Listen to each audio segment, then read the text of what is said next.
ప్రజలందరికీ నమస్కారం. ఈరోజు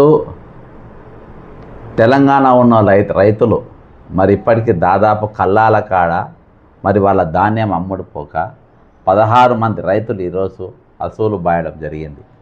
మరి దానిపైన ఈరోజు ప్రభుత్వం మరి ఎక్కడ నిమ్మకు నీరెత్తనట్టుగా కేవలం ప్రకటనలకే ఈరోజు పరిమితమైంది. మరి ఆయన దారి పొడుగున వస్తూ ఉంటే రోడ్లపైన పోల్చినటువంటి ధాన్యాన్ని చూసి మరి ఒక డ్రైవరు మరి ఇది ఎక్కడి అన్యాయం అని చెప్పి అడిగితే ఈరోజు ఆయన ఏం కూడా అనలే, దయచేసి ఆ ధాన్యాన్ని కొనుమని చెప్పిండు. కొనుమని చెప్పినందుకు ఆయన నేకంగా ఈరోజు నౌకరికెళ్ళి తీసేసినటువంటి పరిస్థితి. అంటే ఈరోజు ఎవరు కూడా ప్రభుత్వానికి చెప్పడానికి కానీ నిరసన తెలపడానికి కానీ ఈరోజు ఎవరు కూడా హక్కు లేని పరిస్థితి ఈరోజు తెలంగాణ దాపురించింది. మరి ఈరోజు తెలంగాణ ఉన్నది ప్రజాప్రభుత్వమా లేకుంటే రాక్షస ప్రభుత్వమా నియంత ప్రభుత్వమా అని ఈరోజు ప్రజలకు అనుమానమే కాదు, ఈరోజు ప్రతిపక్షాల మౌనం కూడా దీన్నే ఒక ఉదాహరణగా చూపెడతా ఉంది. ఈరోజు ప్రభుత్వము ప్రతిపక్షాలు చేసే స్థాయిలో ఈరోజు యుద్ధం చేస్తలేరు. ఇంతమంది దాదాపు 2 నెలలకెళ్ళి ఈరోజు కల్లాల కాడ రైతులు పండుకుంటున్నా కానీ ఈరోజు వాళ్ళు వాన వస్తుంటే ధాన్యం తడుస్తూ ఉన్నా కానీ వాళ్ళ కళ్ళ ముందే ఈరోజు వాళ్ళు చేతులతో పండించినటువంటి పంట ఈరోజు నాశనం అవుతూ ఉంటే ఈరోజు చోద్యం చూస్తూ ఉంది ప్రభుత్వం. దీనిపైన ఇప్పటి వరకు జరిగిన మరణాలపైన నేను జాతీయ మానవ హక్కుల కమిషన్కు నేను ఫిర్యాదు చేయడం జరిగింది.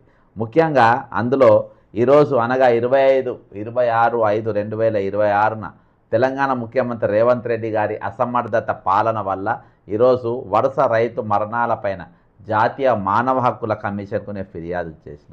తెలంగాణలో యాసంగి అంటే రబీ ధాన్యం కొనుగోలులో తీవ్ర జాప్యం కారణంగా కొనుగోలు కేంద్రాల వద్ద రైతులు ఎదుర్కొంటున్నటువంటి దారుణమైన పరిస్థితులు, వరుస రైతు మరణాలపై జాతీయ మానవ హక్కుల కమిషన్కు ఇచ్చినటువంటి ఫిర్యాదులో మరి రాష్ట్ర వ్యాప్తంగా ధాన్యం కొనుగోలు కేంద్రాల్లో రైతులు అనేక రోజులుగా కల్లాల కాడే పడిగాపులు కాస్తూ తీవ్ర ఇబ్బందులు పడుతున్నారన్న సంగతి ఈరోజు అందరికీ తెలుసు.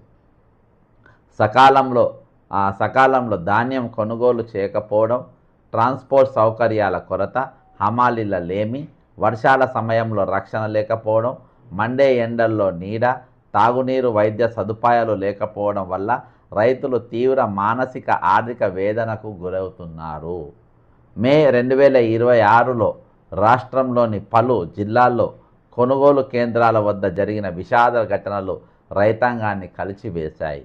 ఇప్పటి వరకు 10 మంది పైగా రైతులు ధాన్యం కొనుగోలు జాప్యం, ఎండ తీవ్రత, వర్షాలు, సరి అయిన సౌకర్యాలు లేని కారణంగా ప్రాణాలు కోల్పోయినట్లు మరి నేను ఈరోజు ఇచ్చిన ఫిర్యాదు.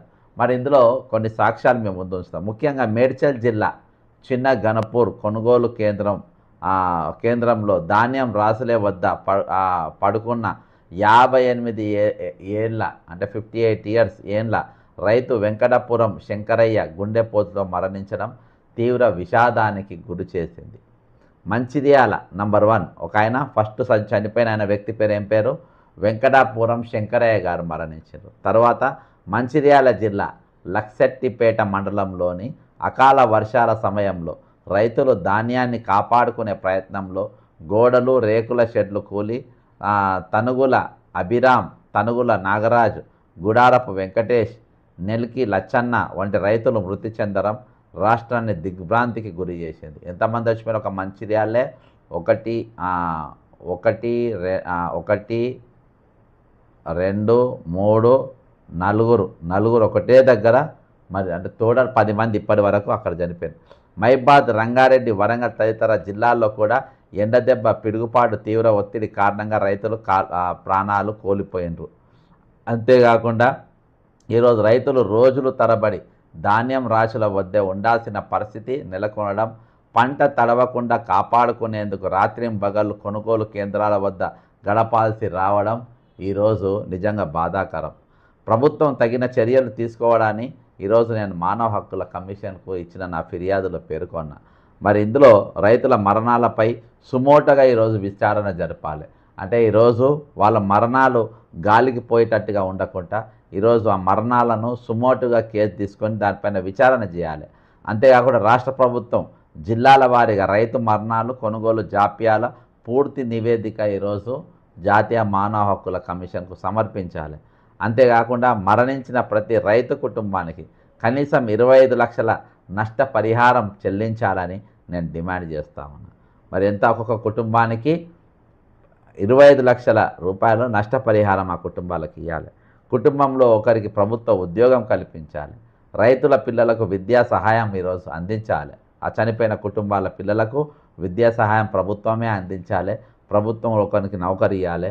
రైతుల పంట రుణాలు, వ్యవసాయ అప్పులు పూర్తిగా మాఫీ చేయాలి.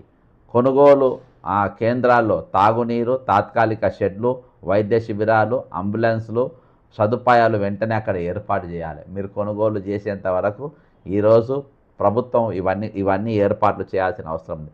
నిర్లక్ష్యానికి కారణమైన అధికారులపై చర్యలు తీసుకోవాలి. ఈరోజు ఎవరు దానికి? తుమ్మల నాగేశ్వరరావే. ఈరోజు మంత్రి గారే దానికి ఫస్ట్ మా మంత్రి పైన తీసుకోవాలి. దేశానికి అన్నం పెడుతున్న రైతులు కొనుగోలు కేంద్రాల వద్ద ప్రాణాలు కోల్పోవడం అత్యంత దురదృష్టకరం. రైతుల ప్రాణాలకు భద్రత కల్పించడం ప్రభుత్వాల రాజ్యాంగ బద్ధమైనటువంటి బాధ్యత. ఇకనైనా ప్రభుత్వం వెంటనే స్పందించి రైతులకు న్యాయం చేయాలని మేము డిమాండ్ చేస్తున్నాం. ఈ రైతు హత్యలన్నీ కూడా, ఈ 10 మంది రైతు హత్యలన్నీ కూడా ఈరోజు ప్రభుత్వ హత్యలే. మరొక డ్రైవర్ గారు, ఒక డ్రైవర్ పాపం ఆయన చేసింది ఏం లేదు. ఆయన అట్లా పోతూ ఉంటే మరి ఇవన్నీ చూడలేక ఆయన ఒక మాట మాట్లాడితే ఏకంగా ఈయన నౌకరికెళ్ళే తీసి అవతల పడేసారు. అంటే ఎవరు మాట్లాడద్దు అనుకుంటున్నారా? ఎవరు నోరు తెరవద్దు, ఇక మాట్లాడద్దు అంటే ఇదేమన్నా నియంత ప్రభుత్వమా?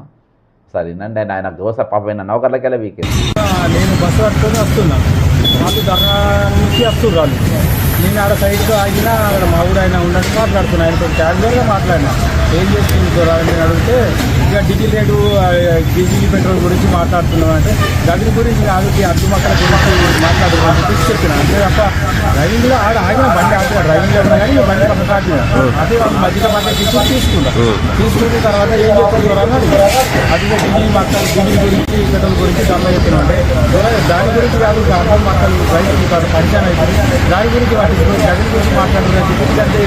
తెలిపోయింది రాజకీయ నాయకులు తెలియలేదు, ఏ పార్టీ గురించి మాట్లాడలేదు, ఎవరి గురించి నేను మాట్లాడలేదు. ఇదే విషయం నేను మాట్లాడి గుర్తు చేశాను. కానీ పరిస్థితికి చూడండి, రైతులు బాగా ఆగమవుతుంది. నాటినాడు రోన్ వస్తుంది, ఆ రోన్ టైంలో వర్షం వస్తుంది అని ఒక 6 నెలల నుంచి కష్టపడి అంత కష్టాలతో ఉంటాయని అదే గుర్తు నేను అదే చెప్పాను. కానీ అంత గురించి నేను ఏం మాట్లాడలేదు. ఈ విషయంగా నా డ్యూటీ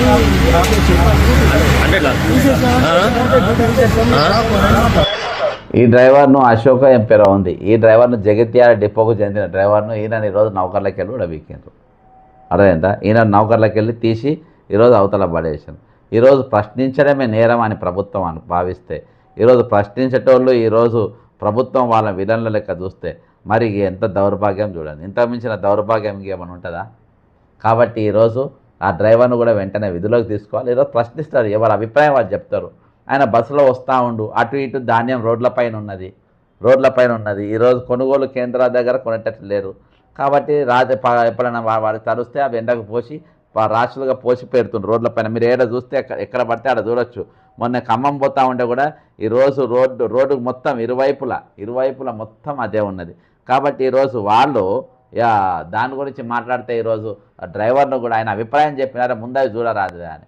డ్రైవర్ ఇంకో మాట కూడా ఒక మాట మర్చిపోయాడు. అరే డీజిల్ రేట్లు తగ్గియాలి, ఎందుకంటే ఆయన డైలీ నడిపేది బస్సు. ఆ బస్సు డీజిల్ ఈరోజు ప్రభుత్వం కొనుగోలు చేస్తుంది. దాని రేట్లు పెరగడం వల్ల ఈరోజు పచ్చికిరాయిలు కూడా పెంచుతుండ్రు.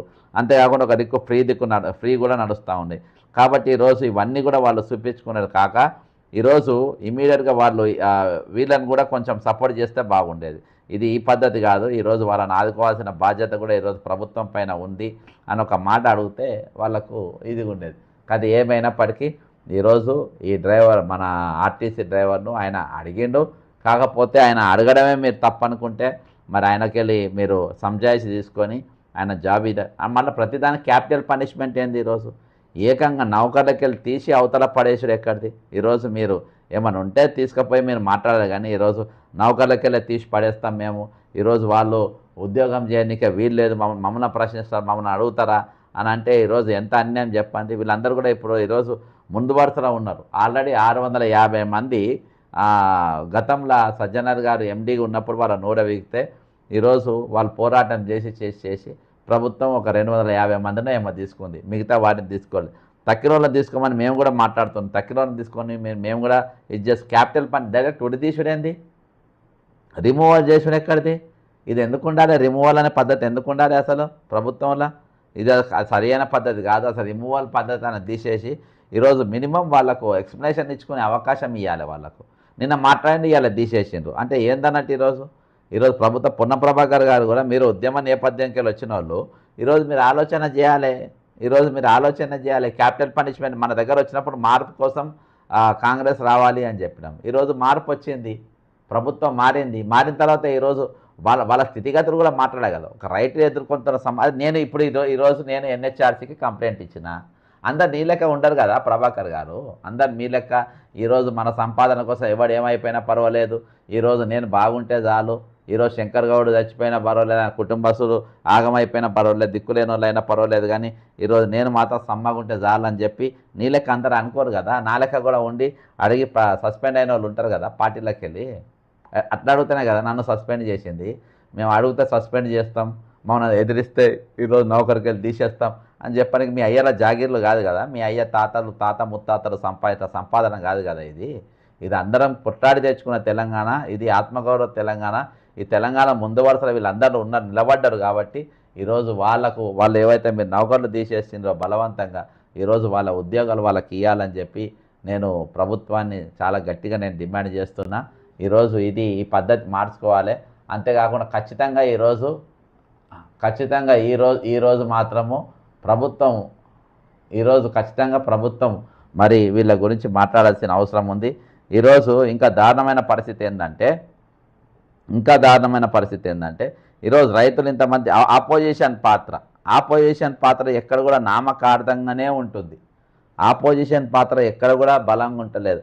ఆపోజిషన్ ఈరోజు రైతులు 2 నెలలకెళ్ళి ఇట్లా హరిగోస పడతా ఉంటే మరి ఏం చేస్తుండ్రు 10 మంది అన్న నమస్తే నేను లైవ్లో నాన్న మళ్ళీ చేయాలి నాన్న మాట్లాడాను లైవ్లో మాట్లాడతావా?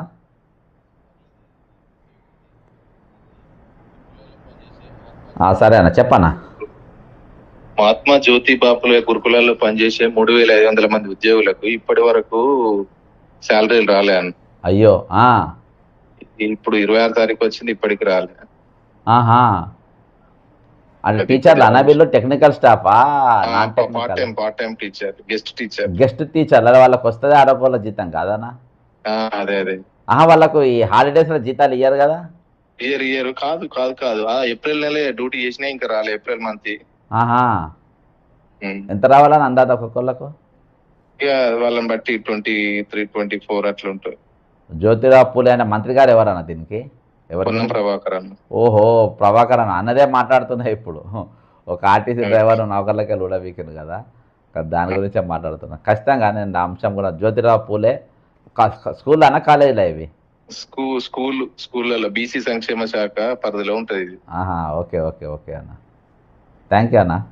ఒకసారి అదే చెప్తాం. మాట్లాడు. ప్రభాకర్ గారు అనుకోకుండా లైవ్లో ఒక సార్ వచ్చిండు. ఆ సార్ ఏం చెప్తున్నా అంటే ఇప్పుడు జ్యోతిరావు పూలే స్కూళ్ళల్లో అంటే మీ స్కూళ్ళల్లో ఈరోజు పొన్నం ప్రభాకర్ గారు మీ బీసీ నాయకుడి స్కూళ్ళల్లో ఈరోజు అందులో గెస్ట్ టీచర్లై జీతాలు రాలేదంట. ఏ నెల పనిచేసిన వాళ్ళ జీతాలు 2 నెలలు గడిచినా లేవంట. ఏంది సార్ ఇది? ఏంది చెప్పండి. ఇప్పుడు లైవ్ చూసి నాకు బ్రదర్ ఫోన్ చేసిండు. ఏంది ఇది? ఏం చేస్తుంది ఈరోజు పొన్నం ప్రభాకర్ గారు? మీరు ఈరోజు బీసీ మంత్రులై ఉంటారు. ఒక నెల జీతం రాకుంటే ఎట్లా చెప్పి అందరు నీళ్ళకి హ్యాపీగా ఉండలేరు కదా. జీతం పైనే ఆధారపడి బతికేటోళ్ళు కూడా ఉంటారు కదా. ఈరోజు వాటిపైనే ఈరోజు కుటుంబాలు నడిచేటివి ఉంటాయి కదా ప్రభాకర్ గారు. ఎందుకు మీరు ఈరోజు ఆలోచన చేస్తలేరు? ఈరోజు బీసీ నినాదంతో ఉన్నటువంటి పార్టీలు ఎందుకు మాట్లాడతలేవు? ఈరోజు బీసీ స్కూళ్ళల్లో ఇయాటి వరకు టీచర్ల జీతాలు అందకుంటే ఈరోజు ఎట్లా బతుకుతారు వాళ్ళు? ఇంటి కిరాయిలు ఏం కడతారు? తిండేం తింటారు? పిల్లల ఫీజులు ఏం కడతారు? మంచి చెడైతే దవాఖానకి ఎట్లా పోతారు? ఈరోజు బీసీ రిజర్వేషన్లు బీసీల కోసం నిలబడ్డ అనేటోళ్ళు ఈరోజు ఎక్కడున్నారు? మీరు ఏడ కనబడతలేరు ఎందుకు? మీరు ఒక దిక్కరకే కాదు అన్ని దిక్కులో జరుగుతుంది. లాస్ట్లో బీసీ అధ్యక్షుని పైన దాడి జరిగితే కూడా ఈరోజు మాట్లాడే దిక్కు లేదు. ఈరోజు ఆ బిగ్ టీవీ ముందు పోయి ఎవరైతే మాట్లాడినా వాడి ముందు నిలబడి ఒక నిరసన చెప్పే దిక్కు లేదు. ఈరోజు ట్విట్టర్ను ఆధారం చేసుకొని డైరెక్ట్ బెదిరించేటువంటి పరిస్థితి ఈరోజు ఉన్నదంటే ఎంత దౌర్భాగ్యమైన పరిస్థితిలో ఉండే చూడు. ఈరోజు నేను ఒక బ్రదర్ను లైన్లో తీసుకొని ప్రయత్నం చేస్తా, మరి బ్రదర్ ఫోన్ లేపుతలో లేదో. ఇప్పుడు ఒకసారి నేను దీని గురించి బీసీ స్కూల్లో ఖచ్చితంగా మాట్లాడాల్సిన అవసరం ఉన్నదే అని నేను అనుకుంటున్నా. ఎందుకంటే ఈరోజు మరి ఇంత ఇంత వాళ్ళు కష్టపడి నెలంతా కష్టపడి గెస్ట్ టీచర్లకు వచ్చేదే అరకొర జీతం. ఆ జీతం కూడా ఇవ్వకుండా వాళ్ళు ఎట్లా బతుకుతారు చెప్పండి. అసలు మనుషుల యొక్క మానవ హక్కులు అనేది ఏమైనా ఉందా లేదా తెలంగాణలో? మానవ హక్కుల తీరుగా ఈరోజు పనిచేస్తుందా లేదా? మనిషి హక్కు ఏమైనా పర్వాలేదు అనుకుంటున్నారా? మనిషి చచ్చితే పర్వాలేదు అనుకుంటున్నారా? ఈరోజు నేను ఈ లైవ్ ద్వారా నేను రైతుల కోసం మాట్లాడుతున్నా. సరే, వాళ్ళ కళ్ళాల కాడ ఏవైతే వాళ్ళ ధాన్యం ఉందో వెంటనే కొనుగోలు చేయాలి, చనిపోయిన వాళ్ళకు ఇవ్వాలంటున్నా. అంతేకాకుండా ఈరోజు బీసీ సంక్షేమ స్కూళ్ళల్లో ఎవరైతే జ్యోతిరావు పూల్ స్కూళ్ళల్లో మరి పనిచేస్తున్న గెస్ట్ టీచర్ల జీతాలు వేతనాలు ప్రభాకర్ గారు మీరు వెంటనే ఇవ్వాలని చెప్పి చేస్తున్నా. ప్రభాకర్ గారికి ఇంకో డిమాండ్ ఏంటంటే ఆ తీసేసిన డ్రైవర్ను వెంటనే తీసుకోవాలి. అంతేకాకుండా దాదాపు ఇంకా 300 మంది కండక్టర్లు ఈరోజు కండక్టర్లు ఆర్టీసీ సిబ్బంది ఈరోజు వాళ్ళు డిస్మిస్ అయి ఉన్నారు. వాళ్ళందరూ కూడా మీరు బేషరతుగా మీరు తీసుకోవాలని చెప్తున్నా. బేషరతుగా తీసుకోవాలని నేను చెప్తున్నా. ఈరోజు దీనిపైన అవసరమైతే త్వరలో దీనిపైన మీ బస్ భవన్ ముట్టడి కూడా కాబోతుంది. ఈరోజు 12వ తారీఖున మేము ఏదైతే పెన్ డౌన్ కార్యక్రమం చేపట్టినామో ఆ పెన్ డౌన్ కంటే ముందు ఫస్ట్ మీ బస్సు భవన్ అయితే మేము పక్కా చేస్తాము. అరే ఒక మనిషి అడిగిండు, ఒక మనిషి స్పందిస్తాడు. అరే వాళ్ళ సమస్యలు ఉన్నాయి. ఎందుకంటే రైతు అనేది అన్నదాత, కండక్టర్కైనా డ్రైవర్కైనా ప్రెసిడెంట్ ఆఫ్ ఇండియాకైనా ఎవరికైనా కానీ ఈరోజు రైతు అనేటోడు అన్నం పెడతాడు. అందుకే రైతే రాజు అంటారు. కాబట్టి ఆయన అక్కడ బాధపడతా ఉంటే ఒక డ్రైవర్ అడిగితే దాన్ని కూడా నువ్వు తప్పుబట్టి డిస్మిస్ చేసేసే ఈయనను అంటే ఏందన్నట్టు? ఇది కరెక్ట్ కాదు. ఇది 101%. ఒకవేళ ఆయన డ్రైవింగ్ చేసుకుంటా మాట్లాడాల్సిన అవసరం లేదు, కానీ అక్కడ బస్సు ఆపి నేను మాట్లాడినా అని చెప్పి ఇంతకుముందు మన లైవ్లో కూడా చెప్పినాము. కానీ ఏదేమైనప్పటికీ ప్రతిపక్షాలు దీనిపైన బలంగా మాట్లాడతలేవు. బీఆర్ఎస్ బీజేపీ వీటిపైన గట్టిగా మాట్లాడతలేవు. బీఆర్ఎస్ బీజేపీలు వాళ్ళ వాణిని బలంగా వినిపించలేని పరిస్థితులలో ఈరోజు దౌర్భాగ్యమైన పరిస్థితులు ఈరోజు ఆపోజిషన్ ఉండడం వల్ల ఈరోజు పాలకులు ఇష్టం వచ్చినట్టుగా వ్యవహరిస్తుంది. తెలంగాణ ఏర్పడ్డ నాటి నుండి నేటి వరకు ఇదే తతంగం కొనసాగుతుంది. ఇందులో ఎటువంటి మార్పు లేదు. అంతేకాకుండా ఈరోజు నేను దాదాపు రిటైర్డ్ ఉద్యోగుల గురించి మనం కొట్లాడుతున్నాం. ఈరోజు ఒక చాలా ఇంపార్టెంట్ విషయం జరిగింది. ఏంటంటే రాష్ట్రపతి గారు అంటే ఈరోజు చూడండి ఎంత ఘోరం అంటే రాష్ట్రపతి గారు ఇన్వాల్వ్ కావాల్సి వచ్చింది. ఎంత దౌర్భాగ్యం చెప్పి రాష్ట్రపతి గారికి వెళ్ళి వచ్చినటువంటి ఉత్తరం ఇది. అర్థమైందా? ఈ ఉత్తరంలో ఏముందో మీరు అందరు చూడండి. ఈ ఉత్తరము ఎవరికైతే వచ్చిందో ఆయనతో కూడా మాట్లాడిద్దాం మనం లైవ్లో తీసుకుంటే ఆయనను కూడా. ఇది ఎవరికి? To the chief secretary. తేదీ ఎప్పుడు? 21/4/2026. అర్థమైందా? To the chief secretary government of Telangana. ఓకేనా? Request for action on his or her petition. ఏమని వచ్చింది ఒకసారి చూడండి. ఇది enclosed please find is appropriate attention a petition dated 15/4/2026 addressed to the President of India on the above subject matter which is self-explanatory. Action taken. Petition may please be communicated to the petitioner directly. Okay na? Petitioner evaru? S. Sridhar Rao Kasturba apartments Chaitanyapuri ఇక్కడ ఈయన ఎవరంటే retired ASI. Retired ASI గారు. మరి ఈయనకు దాదాపు ఒక 4 స్టంట్లు పడ్డాయి. ఈయనకు హార్ట్ ప్రాబ్లంతో 4 స్టంట్లు పడ్డాయి. ఈయనకు రావాల్సిన డబ్బు రాలేదు. మాతో ఎప్పుడు కూడా కార్యక్రమాలకు వస్తాడు. ఈయన ఢిల్లీకి కూడా స్వయంగా వచ్చి పిటిషన్ ఇచ్చిన పరిస్థితి. అర్థమైందా? నేనే ఎంబడి తీసుకొని పోయినా, నా ఎంబడి వచ్చిండ్రు. చాలామంది రమ్మన్నా, కొంతమంది మాత్రం వచ్చిండ్రు. ఇక తక్కిన వాళ్ళు అంత రాలేకపోయినరు. సరే, ఏది ఏమైనప్పటికీ ఈరోజు శ్రీధర్ గారి పిటిషన్ పైన రాష్ట్రపతి గారు స్పందించిండ్రు. రాష్ట్రపతి గారి తెలంగాణ ప్రభుత్వం ప్రధాన కార్యదర్శి గారికి మరి ఈరోజు ఉత్తరం పెట్టిండ్రు. దయచేసి అంటే నా డీటెయిల్స్ అన్ని లెటర్ అనుకుంటుంది. రాష్ట్రపతి గారు శ్రీధర్ గారి పేరు, చీఫ్ సెక్రటరీ గారి పేరు పెట్టి ఒక 2 లైన్లు రాసినట్టే సామాన్యమైన విషయం కాదు. అంటే రిటైర్డ్ బెనిఫిట్స్ వస్తలేవని ఈరోజు రాష్ట్రపతి గారు ఇన్వాల్వ్ అయిన పరిస్థితి. అలా డబ్బులు వాళ్ళకి ఇవ్వాలి. ఆయన బాధ చూసిండ్రు. 4 స్టంట్లు పడ్డే గుండెల. అలాంటి వారు ఆయన ఒక్కడు కాదు. ఈరోజు మూర్తి గారు ఉన్నారు, సూర్యనారాయణ గారు ఉన్నారు, శ్రీనివాస్ గారు ఉన్నారు, మరి గద్వాల్ ఒక మిత్రుడు ఉన్నారు, మరి మైబల్లి గారు ఉన్నారు. మైబల్లి గారు అయితే ఇక్కడ కాలిరిగి ఈరోజు ఉన్నాయి లేని అన్నీ అమ్ముకొని వైద్యం చేసుకుంటా ఈరోజు ఇంట్లో వండుకొని ఉన్నారు లేవకుండా. ఈ విధంగా చాలా క్యాన్సర్ పేషెంట్లు ఉన్నారు, కిడ్నీలు ఖరాబ్ అయిన ఈదయ్య లాంటి వారు ఉన్నారు. ఈరోజు చాలామంది ఈరోజు తిప్పల పడుతున్నటువంటి పరిస్థితి ఈరోజు ఉన్నది. కాబట్టి ఈరోజు నేను కొంతమందిని లైవ్లో తీసుకునే ప్రయత్నం చేస్తా. ఈరోజు వాస్తవం ఏంటంటే ఈరోజు ముందుగా శ్రీధర్ గారు నేను లైవ్లో తీసుకుంటే ఏఎస్ఐ శ్రీధర్ గారు మరి ఈరోజు ఆయన ఏకంగా రాష్ట్రపతికి ఉత్తరం పెట్టిండు. ఇది నేనే పిలిపించిన ఆ రోజు. దాదాపు దయచేసి మీరు అందరూ కూడా రాష్ట్రపతి గారు లెటర్ పెట్టమంటే 12,300 మంది పెట్టిండ్రు. ఈయన లెటర్ వచ్చిందంటే ఇక అందరి లెటర్లు కూడా వస్తాయి. చాలామంది కేసు సుప్రీంకోర్టు కూడా ఈరోజు స్పందించారు. సుప్రీంకోర్టు కూడా ఈరోజు మాట్లాడుతున్న పరిస్థితి. సుప్రీంకోర్టు కూడా వీళ్ళందరి బాధలు చూసి ఈరోజు సుప్రీంకోర్టు కూడా స్పందించి అందరి కేసులకు కూడా ఈరోజు నంబర్లు ఇచ్చినటువంటి పరిస్థితి వచ్చిందనంటే ఎక్కడుందో చూడండి. అంటే సుప్రీంకోర్టు రాష్ట్రపతి రావాలండి మీకు వీళ్ళ పైసలు వీళ్ళు కష్టపడ్డ పైసలు వీళ్ళకి ఇయ్యనికి సిగ్గుందా రేవంత్ రెడ్డి? నీకేమన్నా నీకు సిగ్గు అనేది ఏముందా నీకు? బట్టి విక్రమార్క ఫైనాన్స్ మినిస్టర్కి ఏమన్నా సిగ్గుందా మీకు? చీఫ్ సెక్రటరీ అనే దరిద్రులు ఒకరు మోపైండ్రు, దరిద్రులు. ఇంకోడు ఆయన పేరు సందీప్ కుమార్ సుల్తాన్ ఫైనాన్స్ సెక్రటరీలు మొదలైనరు.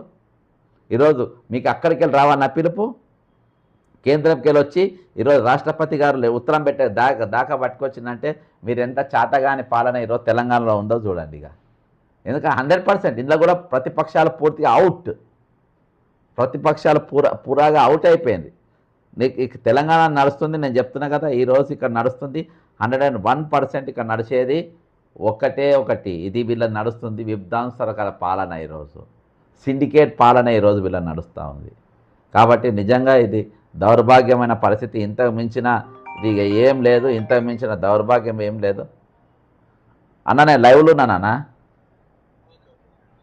లైవ్లో ఉన్నా. మళ్ళీ ఇంతకు మించిన దౌర్భాగ్యమైన పరిస్థితి ఏం లేదు. ఖచ్చితంగా ఈరోజు వీళ్ళందరి సబ్జెక్ట్ అందరి ఇష్యూ ఇప్పుడు కూడా మాట్లాడిన ఒక అవుట్సోర్సింగ్ ఎంప్లాయీ వాళ్ళ ఇష్యూల గురించి, వాళ్ళ బాధల గురించి ఈరోజు రకరకాల అంటే అందరి ఇష్యూలు మాట్లాడుతున్న మాది కూడా మాట్లాడమని గుర్తు చేయనీకైనా ఫోన్ చేసిన పరిస్థితి.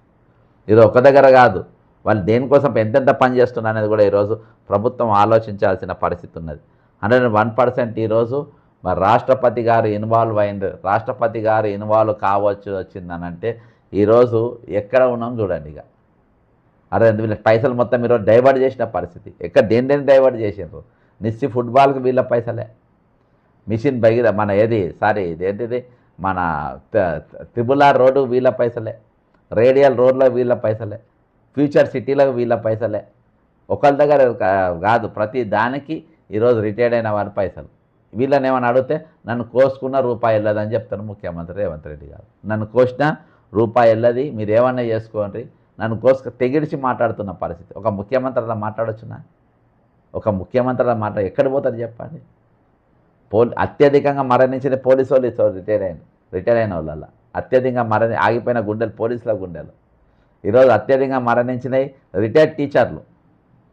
తక్కిన డిపార్ట్మెంట్ ఆరాకోరా కానీ ఎక్కువ శాతం మరణించిన టీచర్లు, పోలీసులు. ఎందుకంటే ఈరోజు వాళ్ళపైన తీవ్రమైన ఒత్తిడి, పనిభారం ఒత్తిడి ఉంటుంది. దానికి తోడు ఇక రిటైర్ అయిన తర్వాత వచ్చే బెనిఫిట్స్ రాకుంటే ఈరోజు వాళ్ళు ఈ విధంగా భయంకరంగా ఈరోజు చనిపోతున్నట్టు పరిస్థితి.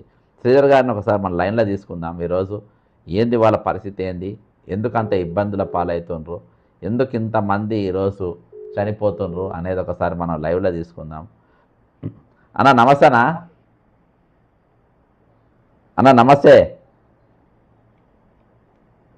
హలో అన్న నమస్తే.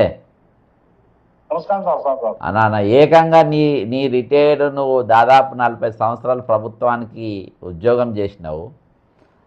ప్రజల అటువంటిది ఈరోజు నీ పైసలు ఇవ్వమని ఏకంగా రాష్ట్రపతి గారే తెలంగాణ ప్రధాన కార్యదర్శికి చీఫ్ సెక్రటరీకి ముఖ్య కార్యదర్శికి ఈరోజు ఉత్తరం పెట్టి శ్రీధర్ గారు నీ పేరు పెట్టి ఆయన చీఫ్ సెక్రటరీ అని ఉత్తరం రాసిండ్రు. నీ తిప్పలంతా కూడా నువ్వు ఇచ్చిన పిటిషన్ దాని కింద పెట్టి పంపిర్రంట. ఏందన్న ఈరోజు రాష్ట్రపతి చెప్పాలి నమ్మి పైసలు ఇవ్వనికి, మీ కష్టం మీరు చేసిన కష్టం పైసలు మీకు ఇవ్వనికి? అదే సార్ మన ఇప్పుడు అందరం ఇప్పుడు మనం 23, 24 వేల మంది అదే పరిశానలో ఉన్నారు. ఆ. రాష్ట్రపతికి ఇచ్చినాం, అక్కడికి వెళ్ళి చెప్తారు, రాహుల్ గాంధీకి పంపినాం. ఆహా, నీకైతే ఏకంగా ఉత్తరమే ఇచ్చింది కదా. ఇప్పుడు నీదైతే అందరి కేసులు వేరే, నీ కేసులో ఏకంగా రాష్ట్రపతి గారు ఉత్తరమే పంపిండ్రు ఇప్పుడు ఈయన పైసలు నీ పైసలు ఇచ్చేయమని. అదే సార్, ఇప్పుడు పంపిన వాళ్ళకి అందరికి బాగానే వచ్చినాయి సార్. రాష్ట్రపతికి అందరికి వచ్చినాయి ఉత్తరాలు ఇవి. అందరికి వచ్చినాయా? వచ్చినాయి సార్. వచ్చినాయి కానీ వాళ్ళు ఎవరు చెప్తలేరు. ఇట్లా కానీ ఇట్లా నాకు వచ్చింది కాబట్టి తమకి పెట్టినా సార్. ఆహా, నీకు వచ్చిందంటే అందరు రావచ్చు, ఎందుకంటే అందరు కూడా ఒకటేసారి పంపింది కదా. అప్పుడు 15 తారీఖే పంపినాం కదా సార్. అవునవును. అందరికి ఒక నెల తర్వాత అందరికి వచ్చినాయి. ఆహా, ఓకే. మరి ప్రభుత్వం ఎప్పుడైనా ఇస్తుందనే నమ్మకం మీకుందా? ఇవ్వాలి సార్, ఇవ్వకుంటే ఎట్లా అయితే సార్. ఇప్పుడు మేమైతే సుప్రీంకోర్టులో ఇచ్చినాం, రాష్ట్రపతి ఇచ్చినాం, పిఎంకి ఇచ్చినాం, మానవ హక్కుల దాంట్లో ఇచ్చినాం, అన్నిట్లో ఇచ్చినాం. మరి వీళ్ళు వాళ్ళ అక్కడికి వెళ్ళి ఒత్తిడి వస్తే వీళ్ళు ఏమైనా ఈ 15 నెల రోజుల్లో ఏమైనా ఇస్తారేమో అని అనుకుంటున్నాం సార్. ఇస్తారు అనుకుంటున్నారు సార్. అవును సార్. మొత్తానికి రాష్ట్రపతి గారితో పైరవ చేయించినావు అన్న. నీకు ఆల్రెడీ గుండెల 4 బ్లాకులు పడ్డాయి కదా. అవును సార్. మరి ఇప్పుడు నీకు మరి నీకు ఆపరేషన్ ఎవరు చేయించారు? ప్రభుత్వం చేయించిందా లేకుంటే నువ్వే చేసుకున్నావా? ఎవరు చేయించారు? లేదు సార్, మాకు ప్రభుత్వం అంటే మేము రిటైర్మెంట్ అయినా ఆరోగ్య భద్రత కార్డు అన్ని తీసుకుంటారు. అది ఉన్నప్పుడు కూడా ఒక్కోసారి ఆరోగ్య భద్రత రాదు, మీ వాళ్ళు ఇన్ని కోట్లు ఇవ్వాలి, మేము చెయ్యము, అది ఇది అని ఎట్లయినా ఆఖరికి చేస్తుంది సార్. ఒక 2 రోజులకో 3 రోజులకో. ఇక ఇప్పుడు మీకు ఆరోగ్య కార్డులు ఇస్తుంది కదా రేపంచల్లి, హెల్త్ కార్డులు, ఈహెచ్సి కార్డులు, ఈహెచ్ఎస్ కార్డులు ఇస్తుంది కదా. మరి ఆ కార్డు వచ్చినాక ఇక మీకు అవసరం ఉండదు కదా, ఇక మొత్తం క్యాష్లెస్ ట్రీట్మెంట్ అంట కదా. సార్ ఇప్పుడు కార్డు ఇస్తున్నారు అంటే ఆ కార్డులో ఎన్ని హాస్పిటల్లో వస్తుంది, తెలంగాణలో ఎన్ని హాస్పిటల్లో ట్రీట్మెంట్ చేస్తారు, అది అదే. ఇంకోటి ఇప్పుడు మా ఆరోగ్య భద్రత కార్డులో ఉండే సార్, ఇన్ని రోగాలకు ఒక 50-60 రోగాలకు, ఇన్ని రోగాలకు ఇది ఈ కార్డు వర్తిస్తుందని అని.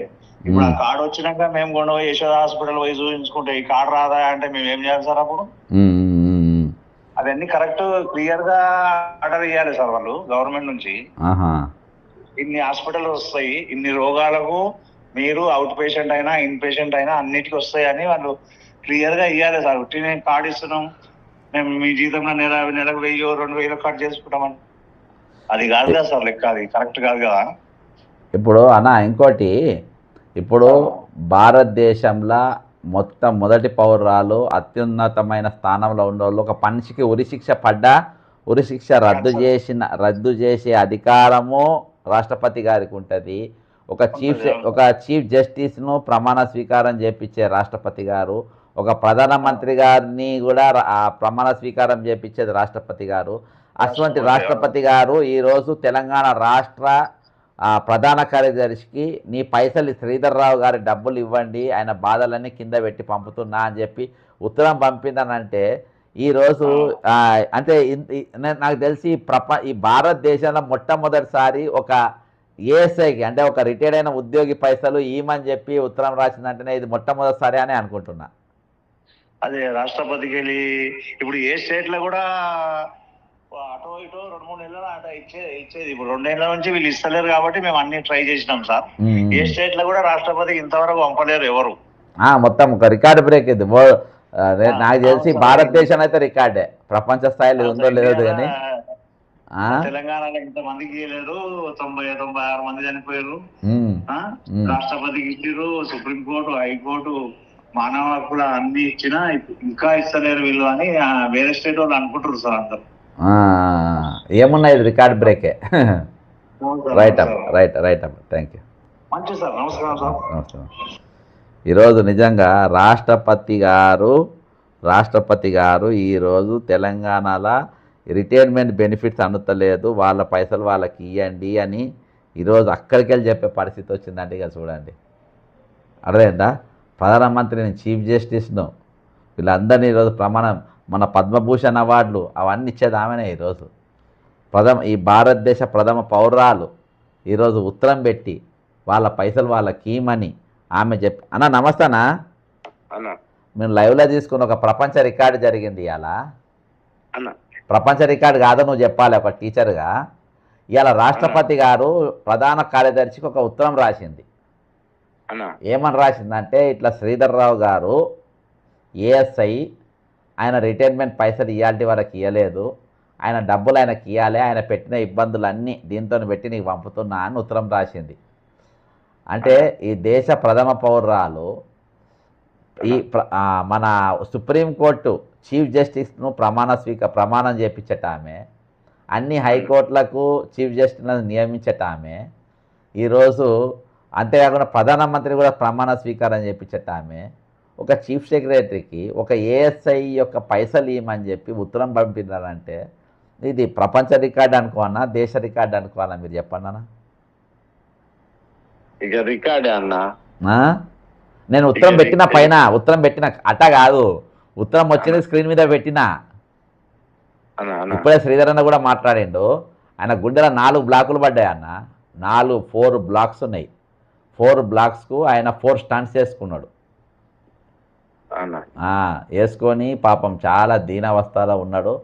ఇక ఆయన ఎటు లేక మొన్న అందరు ఉత్తరాలు పంపిన కదా, నేను చెప్తే 12,000 మంది ఇక ఉత్తరాలు వచ్చిన వాళ్ళు కొంతమంది మంది ఫోటోలు తీసి పంపుతున్నారు. అందులో ఇది ఒక ఉత్తరం టు ది చీఫ్ సెక్రటరీ అని చెప్పి శ్రీధర్రావు గారి పేరు చెప్పి రాష్ట్రపతి గారు ఉత్తరం పెట్టిండ్రు. అంటే ఇక ఎక్కడికి వచ్చిందో చూడండి, ఇక మన పంచాయతీ రిటైర్మెంట్ పంచాయతీ అన్నా.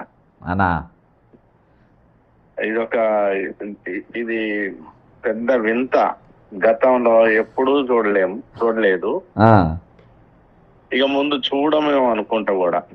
అంతే కదా, రాష్ట్రపతి స్థాయిలో ఉన్నటువంటి వ్యక్తి మరి ఒక వ్యక్తి కోసం చేయడం అనేది, సరే సార్కు మేలు చేసే ఉద్దేశం, అది ఒక సంతోషమే, సార్ వర్క్ అయితే సంతోషమే, కానీ వ్యవస్థల కోసం పనిచేయాలి. ఎవరైనా వ్యవస్థల కోసం పనిచేయాల, ప్రజానీక సమూహం కోసం పనిచేయాల, వ్యక్తుల కోసం కాదు, వ్యక్తిగతంగా. నేను అదే మొత్తుకుంటాను కదన్న, మొన్నటి మా లైవ్ లో కూడా నా దగ్గరికి ఫలానా వ్యక్తి వచ్చాడు, ఫలానా వ్యక్తి వస్తే నేను చెప్పిన మాట వినలేదు అని ఈటెల రాజేందర్ గారు లేకపోతే హరీష్ రావు గారు తమ స్టేజీ మీద చెప్పిండ్రు. ఇట్లాంటి మరి ఈటెల రాజేందర్ గారు ఒక వార్డు మెంబర్ అయితే దానికి మనం ఇబ్బంది పడాల్సిన పని లేదు.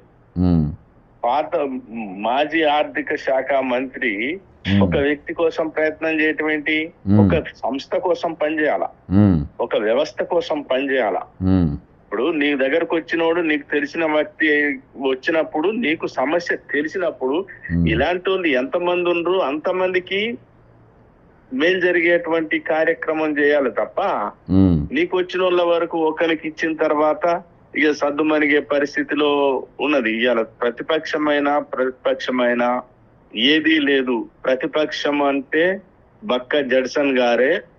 ప్రతిపక్షానికి సంబంధించిన సైనికులు ఎవరు, సభ్యులు ఎవరు అని అంటే రిటైర్డ్ ఎంప్లాయీస్, అన్ఎంప్లాయీస్, మొన్న ఈ బండి సంజయ్ కొడుకు భాగ్యురాలు, ఇట్లాంటి అభాగ్యులు మాత్రమే ప్రతిపక్ష సభ్యులు. ప్రతిపక్ష నాయకుడు అయితే బక్క జడ్సన్ గారు. నీ టిఆర్ఎస్ కాదు, నీ బిఆర్ఎస్ కాదు, నీ కవిత ఆర్ఎస్ కాదు, ఎవడు కాదు. అన్న నువ్వు కూడా పంపినావు కదా ఉత్తరము, నీకేమైనా వచ్చిందా రిప్లై? నాకేం రాలేదన్నా. మరి వస్తుంది. దాంట్లో ఒక నాకున్నటువంటి ప్రత్యేకమైన సమస్య అయితే నేనేం పేర్కొనలేదు. సమస్య ఏం లేకున్నా ఉత్తరాలు, ఎందుకంటే కమిటెడ్ ఎక్స్పెండిచర్ కదా అన్న. అంటే ఇప్పుడు కమిటెడ్ ఎక్స్పెండిచర్, కానీ నేనేం కోరుకుంటానంటే రాష్ట్రపతి గారి దగ్గర నుంచి, ఏం చేస్తున్నావయ్యా, ఏం గవర్నమెంట్ నడుపుతున్నావు, అక్కడ ఎంత మంది ఉన్నారు, నా దృష్టికి వచ్చిన వాళ్ళు కాదు, రాని వాళ్ళు కాదు. రోగం ఉంటే ఇస్తాము. మరి చాలా మంది మిత్రులు, సరే సంతోషమే, క్యాన్సర్ వ్యాధితో బాధపడేటోళ్ళు నాకు తెలిసిన వ్యక్తికి కూడా వచ్చినాయి, కానీ రోగం ఉంటేనే ఇస్తారు, రోగం లేకపోతే ఇస్తారు. రేపొద్దున నాకు కూడా రోగం వస్తే ఇస్తారా? కాదు కదా. మా పైసలు అవి, మా పైసలు.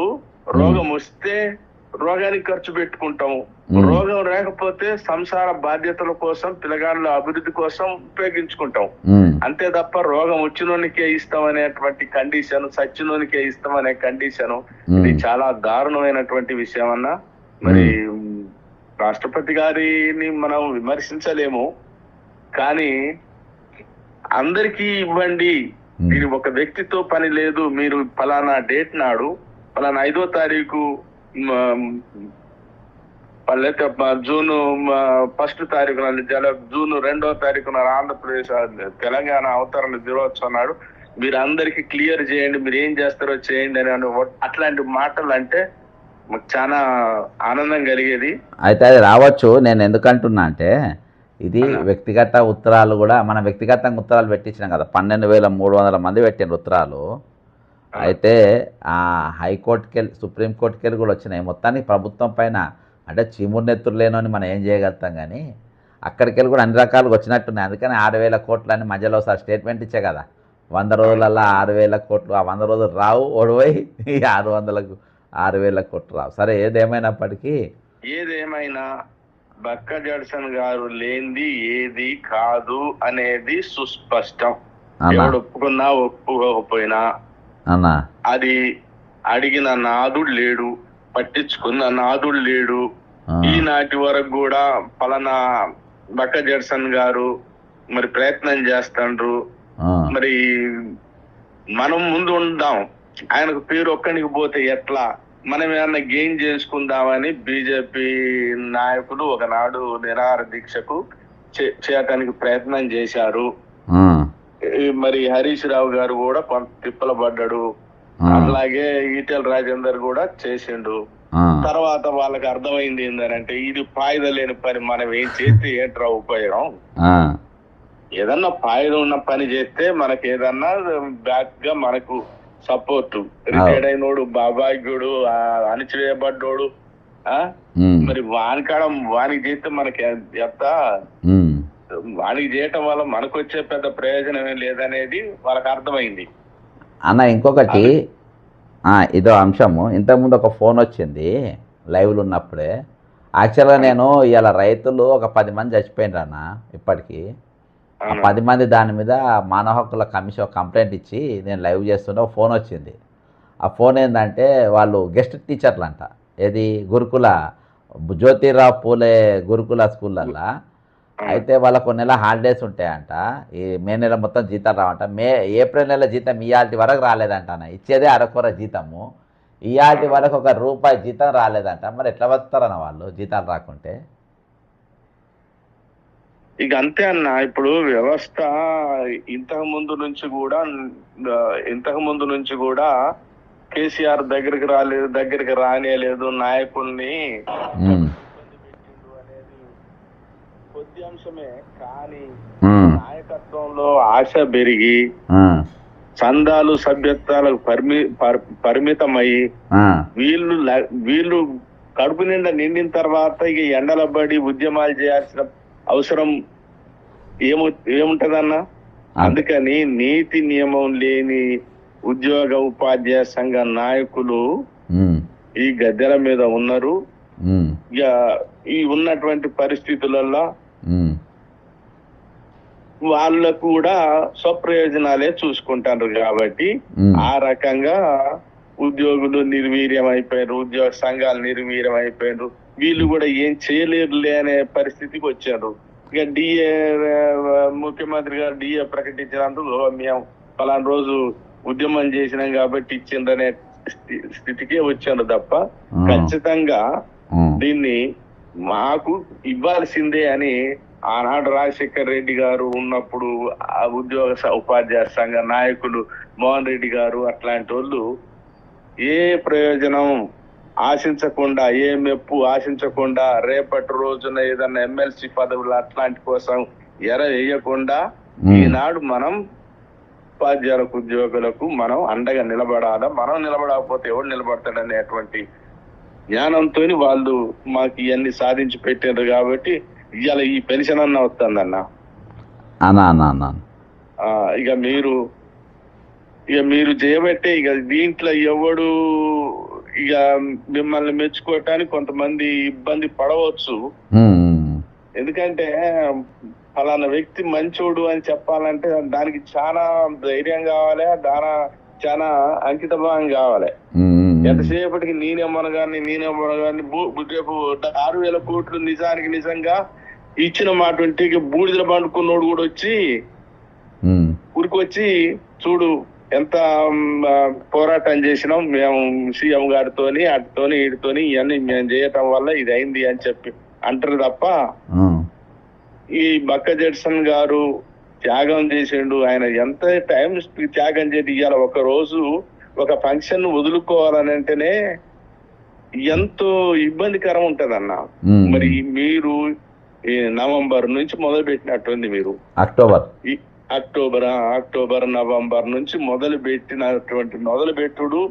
మరి మీ పర్సనల్ పనులు ఏంటి, మీ ఎంజాయ్ ఏంటిది?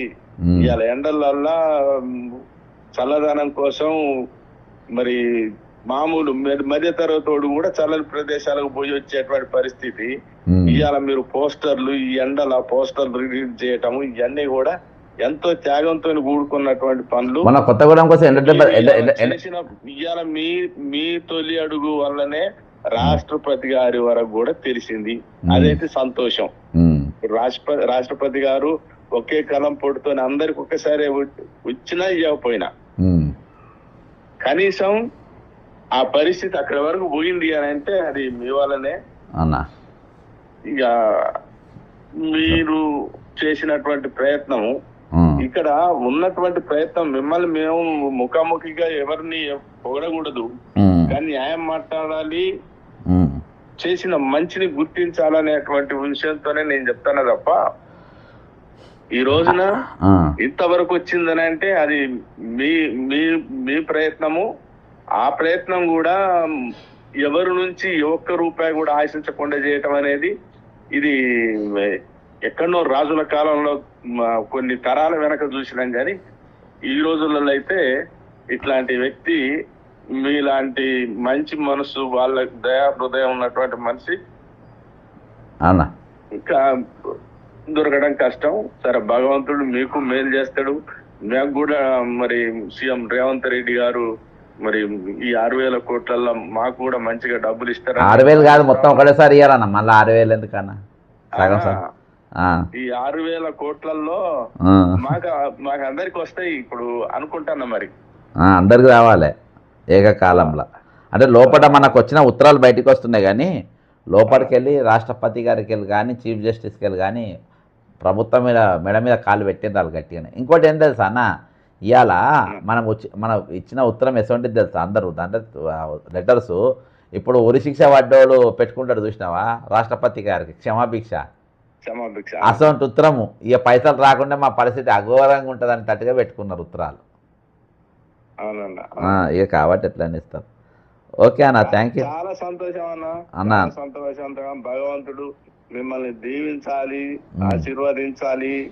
మీరు మీకోసం కాకుండా ప్రజా సంక్షేమం కోసం, బలహీన వర్గాల కోసం, అభాగ్యుల కోసం, దిక్కులేని వాళ్ళ కోసం మీరు దయదలిచి మీ జీవితాన్ని అంకితం చేస్తారు. కాబట్టి మీ కుటుంబాన్ని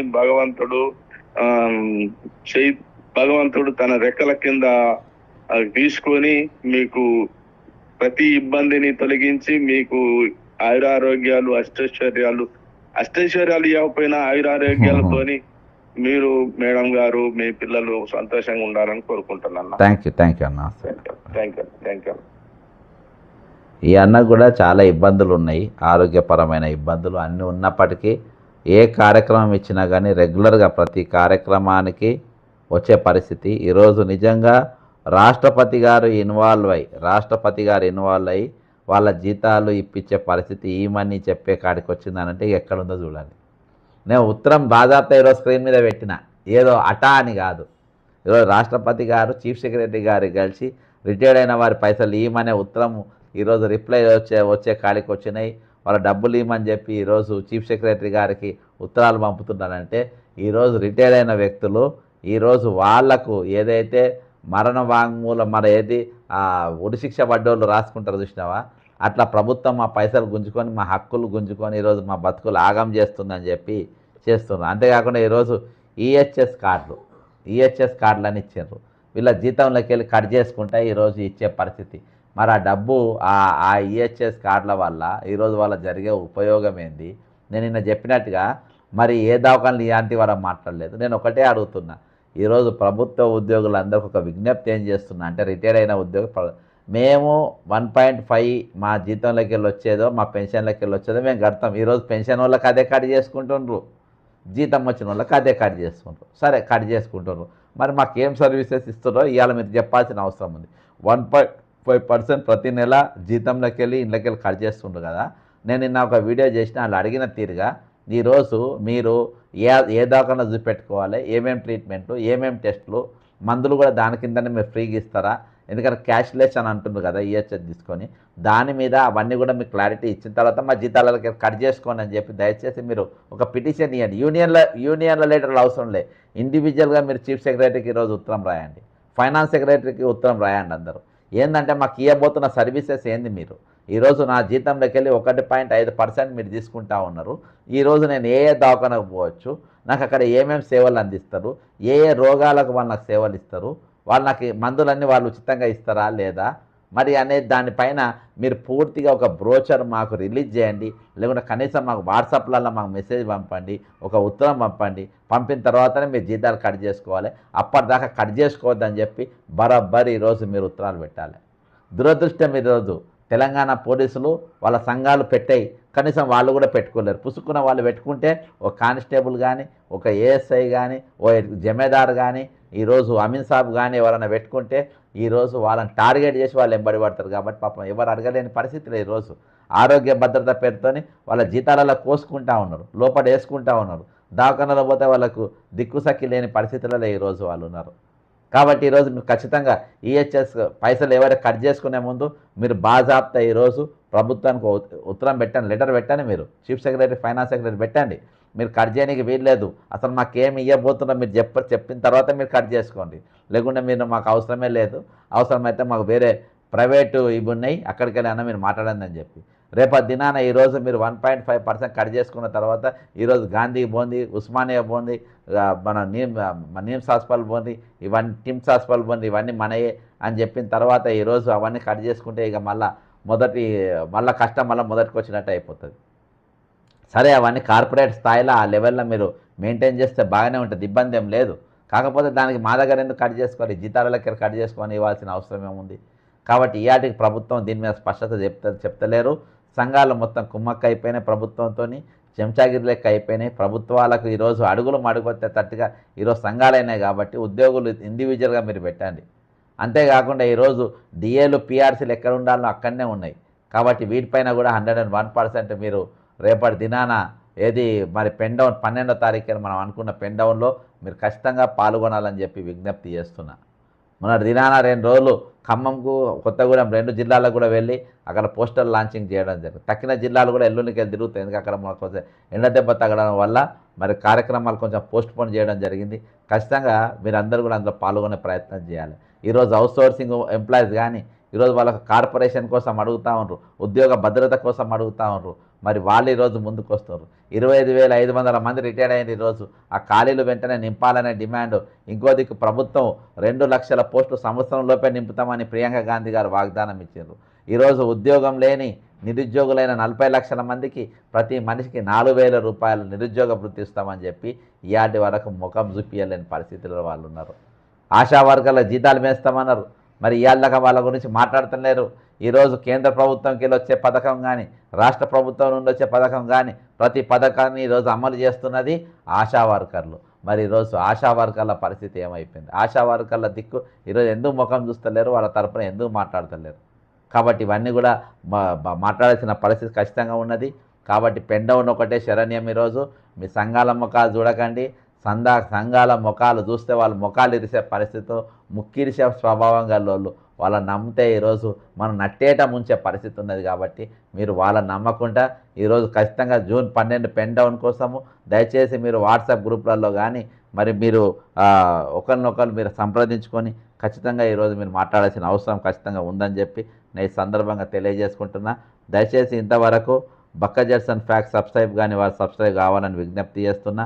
అంతేకాకుండా ఈరోజు అంతేకాకుండా ఇప్పటి వరకు మరి ఇప్పటి వరకు మరి ఉద్యమంలో తోడున్న వారందరూ నమస్తే చెప్పుకుంటూ మరి అంతేకాకుండా మరి రాష్ట్రపతి గారు ఇంకెవరెవరికి ఉత్తరాలు వచ్చినాయో దయచేసి మీరు మీ యొక్క లెటర్స్ పంపితే మీరు వేరే వాళ్ళ కోసం కూడా వేరే వాళ్ళ తరపున కూడా మాట్లాడడానికి అవి కొంచెం ఉపయోగపరంగా ఉంటాయని కోరుకుంటాను. ఎందుకంటే ఈరోజు రాష్ట్రపతి ఇన్వాల్వ్ అయ్యింది, రిటైర్డ్ వాళ్ళ పైసలు ఇవ్వాలని రాష్ట్రపతి ఇన్వాల్వ్ అయ్యే కాడికి వచ్చిందంటే ఎక్కడ ఉన్నది గుర్తు చేసుకోండి. మరొకసారి పొన్నం ప్రభాకర్ గారికి నేను మరి లైవ్ కంప్లీట్ చేసే ముందు మళ్ళీసారి చెప్తున్నా, ఈరోజు ఆ డ్రైవర్ ఉద్యోగం వెంటనే ఇవ్వాలి. అంతేకాకుండా ఈరోజు మరి మీ బీసీ సంక్షేమ స్కూళ్ళల్లో గురుకులాలలో మరి ఏవైతే జ్యోతి బాబు రావు పూలేల స్కూళ్ళు ఉన్నాయో అందులో గెస్ట్ టీచర్ల జీతాలు వెంటనే ఇవ్వాలని చెప్పి మీకు డిమాండ్ చేస్తున్నా. మీరు ఉద్యమ కార్యక్రమాలు వచ్చిండ్రు కానీ ఈరోజు మీరు పూర్తిగా స్వార్థంగా పనిచేస్తున్నాం. పొన్నం ప్రభాకర్ బ్రదర్, ఇది సరైన పద్ధతి కాదు. ఈరోజు మీరు ఒక పద్ధతి ప్రకారం పనిచేయాలి. పద్ధతి ప్రకారం ఈరోజు మీరు ఇది చేయాలి. ఈరోజు ఎలక్ట్రానిక్ మీడియా ఎట్లా తయారైపోయిందంటే దయచేసి ఈ మహా టీవీలు కానీ లేకుంటే బిగ్ న్యూస్ కానీ ఏబిఎన్ కానీ ఇవి ప్రజా సమస్యలు పట్టించుకోనుకుంటా కేవలం ఒక రాజకీయ ఎజెండా హిడెన్ ఎజెండాతో పనిచేసుకుంటా ఈరోజు కుళ్ళు కుతంత్రాలతో పనిచేసుకుంటూ ఉన్న వారిని దయచేసి మీరు బహిష్కరించండి. చెప్తున్నా ఇన్ని అంశాలు ఈరోజు రాష్ట్రపతి గారికి వెళ్ళి ఈరోజు ప్రభుత్వ ప్రధాన కార్యదర్శికి ఉత్తరం వచ్చిందంటే ఎంత పెద్ద న్యూస్ అండి, న్యూస్ కాదా? ఒక 10 మంది రైతులు ఇప్పటికీ కల్లాలకాల చనిపోయినరు. జాతీయ మానవ హక్కుల కమిషన్ దీనిపైన ఫిర్యాదు చేసినాము. ఇది న్యూస్ కాదా? ఇది ప్రజలకు చేరాల్సిన బాధ్యత లేదా? ఇది ఈ భారతదేశంలో మొట్టమొదటిసారిగా రిటైర్డ్ అయిన వాళ్ళకి పైసలు ఇవ్వమని వచ్చిన మొట్టమొదటి ఉత్తరాలు మొదలైనాయి. ఈరోజు మొట్టమొదటిసారిగా చీఫ్ జస్టిస్కి వెళ్ళి కానీ ఇక్కడికి వెళ్ళి కానీ మరి ఈరోజు స్పందించాల్సిన అవసరం లేదా? ఖచ్చితంగా మీ అందరిపైన ఉన్నది. ఈరోజు ఏబిఎన్ ఏం రాస్తారు, ఏ వార్తలు రాస్తారు, వాళ్ళు ఎవరిని టార్గెట్ చేస్తారు, స్టోరీలు రాస్తారా? ముఖ్యమంత్రి ఎవరి గురించి రాయమంటే వాళ్ళ గురించి రాయని కాకుండండి. ఈ తెలంగాణలో ఉన్నటువంటి ఈ వెస్టర్న్ ఇంట్రెస్ట్ ఉన్నటువంటి మీడియా ఎంటికే కూడా బీకలేని ఛాలెంజ్ చేస్తున్నా. వీళ్ళ నెక్స్ట్ కార్యక్రమం వీళ్ళ కార్యాచరణలో వీళ్ళ పనులే చేయాలి. ఈరోజు మన తెలంగాణ కార్యక్రమాలు ఈరోజు జీరోకి స్టార్ట్ చేయాలి. ఇక్కడ మేధావులు మోసం చేస్తుండ్రు, ఎమ్మెల్సీలు మోసం చేస్తుండ్రు, ప్రతిపక్షాలు మోసం చేస్తుండ్రు, అంతకు సిండికేట్గా మారి ఈరోజు దోపిడీ చేస్తూ ఉండరు, బాజాప్తా కనబడుతుంది. కాబట్టి ఖచ్చితంగా ఈరోజు మనము ఒక ఉద్యమం ఒక పోరాటం అనేది ఖచ్చితంగా జరగాల్సిన అవసరం ఉంది. ఈరోజు తెలంగాణ కోసం ఏ విధంగా అయితే పోరాటం చేసినామో ఆ విధమైన పోరాటం ఖచ్చితంగా మనం చేయాల్సిన అవసరం ఉందని మీ అందరూ తెలియజేసుకుంటూ సెలవు తీసుకుంటున్నా. జై తెలంగాణ, అమరవీరులకు జోహార్లు.